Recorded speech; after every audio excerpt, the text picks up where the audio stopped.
Malo tko razmišlja o tome da se ljuske od jaja mogu iskoristiti na više praktičnih načina. Većinom završe u smeću, iako imaju veliku vrijednost.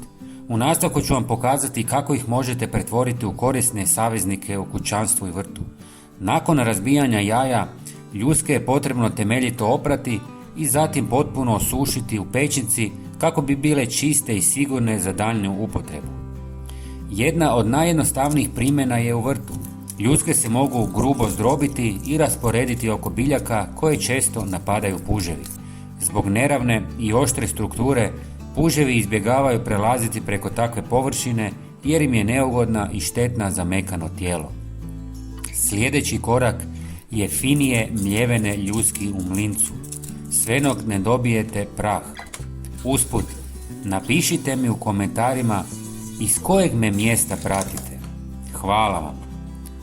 Dio tog praha možete pomiješati s vodom i odmah koristiti, dok ostatak sačuvajte za kasnije. Na taj način dobivate prirodno gnojivo bogato kalcijem koje jača biljke. Posebno se preporučuje za kulture poput rajčica, paprika i tikvica jer pomaže u sprječavanju problema s truleži.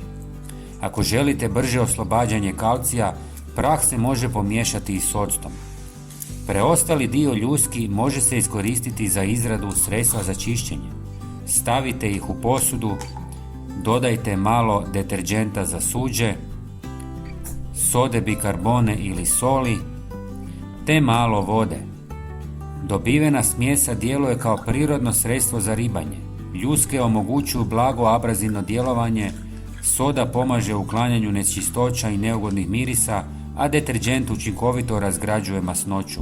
Rezultat je jednostavno i ekološki prihvatljivo rješenje za čišćenje. Ako se ljuske dodatno prosijaju kroz sito u fini prah, mogu se koristiti i u njezi kože. Pomiješane s maslinovim uljem stvaraju prirodni peeling koji nježno uklanja odumrle stanice, dok ulje istovremeno hrani i omekšava kožu.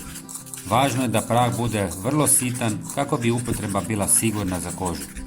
Ako vam se svidi ovaj sadržaj, pogledajte i sljedeći video koji se pojavljuje na ekranu. Hvala vam na gledanju i lijep pozdrav!